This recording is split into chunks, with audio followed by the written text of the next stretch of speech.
Hey guys, my name is Simpzy and welcome to episode 3 of season 2 of my FIFA 15 Bolton Wanderers Road to Glory Career Mode. In today's video we have the August transfer window. As you see in the bottom right, some big transfers going through. Tottenham Hotspur have sold Christian Eriksen, the Danishman, to FC Bayern Munich. Axel Witsel has signed for Liverpool, and Varane has signed for Manchester United. It's going to be very interesting to see how Spurs adapt to losing their main and their key centre attacking mid-man. Varane is obviously going to strengthen up Man United's backline, and Axel Witsel is going to be a really good replacement for Gerrard when he retires. But nevertheless, guys, we do have two matches in today's episode, the first of which is against Aston Villa, and then we have a home match against... I think we have a home match. I'm not too sure where it is. We'll find out. We have a match against Manchester City, which will be a huge rivalry. Now, I've never seen this in career mode ever.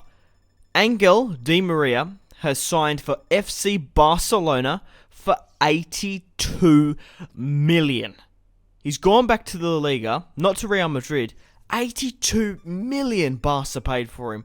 That is crazy. Absolutely mental. So that's a really surprising signing. Getting some more offers here for Andy, 31 years of age. He was the replacement when I sold my goalkeeper last year. But seeing as we have Ben Amos and we also have Jordi Masip, I think I'm going to let him go to Crystal Palace so we can increase our wages and we'll be able to sign more players on a pre-contract for next season. Still continuing with the transfer window, we managed to sell Andy to Crystal Palace. However, we got a sensational offer from AS Monaco for 20 million for Enes Unhil, 73 overall, 18 years of age. He's currently worth 2.8 million. I did do a counter offer for 45 million.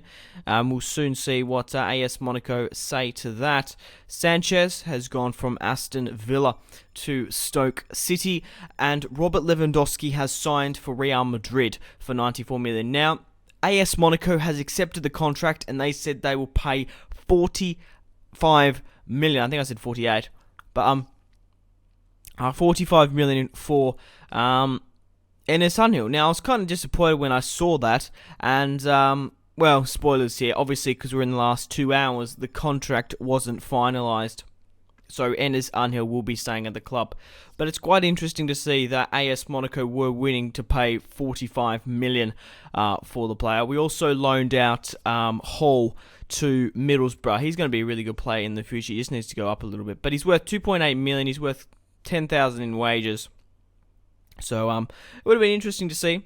If that money came in earlier, I might have accepted. We could have built a solid squad. But I want to try hold on to Enes Wilson and Martin Odegaard as long as possible, because obviously the longer I hold on to them, the more they're going to go up, and the more I can make a profit of them in the future.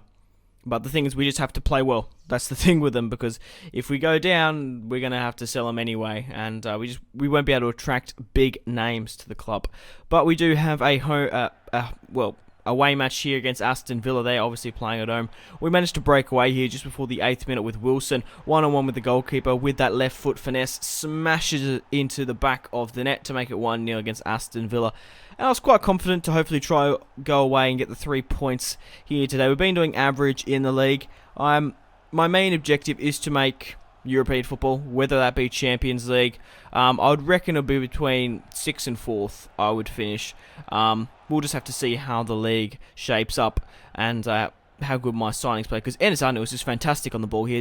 As you see, he's got crazy agility. He manages to tramp it to Andrew Ayew, who slams it into the back of the net, the pre-contract man from Marseille.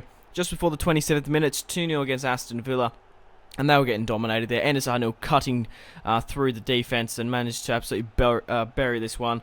So it was a nice goal there, piece of play. I know it's a tramp, but I'm trying to score as many goals as possible. Fabian Delph on the ball, trying to create something. He gets quite quickly through my back line. Benteke 1-on-1 with Fernandinho, and he slams it into the back of the net, breaking Masip's clean sheet right open.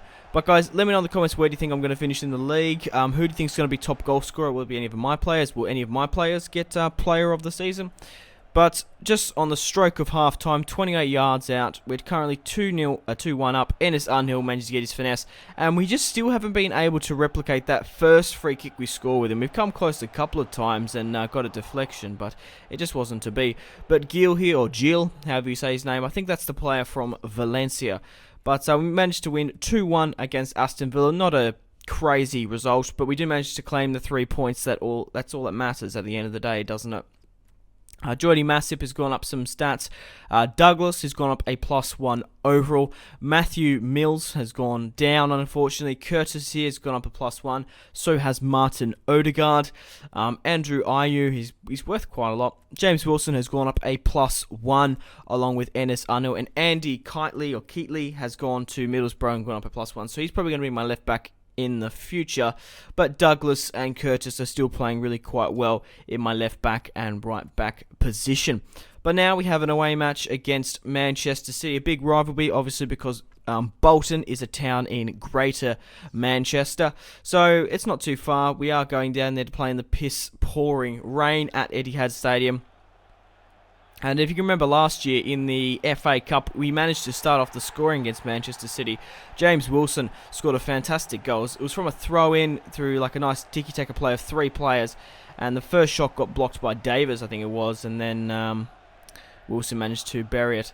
But we did manage to, unfortunately, go 1-0 down pretty early on against Manchester City there. But Enes Unhill broke away quite well. He just couldn't apply the finish. Martin Odegaard with the corner kick. And the Manchester City defense managed to hold up quite well. Sami Nasri on the ball. It's like so hard to try to get any sort of points against them. But they probably didn't go with a very strong team. To be perfectly honest, they don't usually do that against me. But mind you, if you got Nasri and Edison Cavani up front, there's not much you can do about it. But we're only 1-0 down. Andrew Ayew trying to break away here and create something. He gets one-on-one, and bloody hell, he did so well to get into that position, but he absolutely just scuffed the finish wide. Sami Khedira on the ball. The former Real Madrid man finds Zabaleta, who finds Jesus Navas. He puts it wide as well. We're trying to get some sort of points here. Wilson on the ball. Nice piece of play with Odegaard. He gets his shot off and hits the post. And unfortunately, we end up losing 1-0 to Manchester City. Both teams knuckled down. They were really quite lucky to score, and probably not more, but average sort of performance. 1 win at Aston Villa and a loss at Manchester City. What are you going to do? Is to be expected. But guys, I'm going to end the video here. Thank you very much for watching. Like and subscribe if you haven't already, and remember to go out and have a fantastic rest of your day. Stay tuned for more career mode. Goodbye.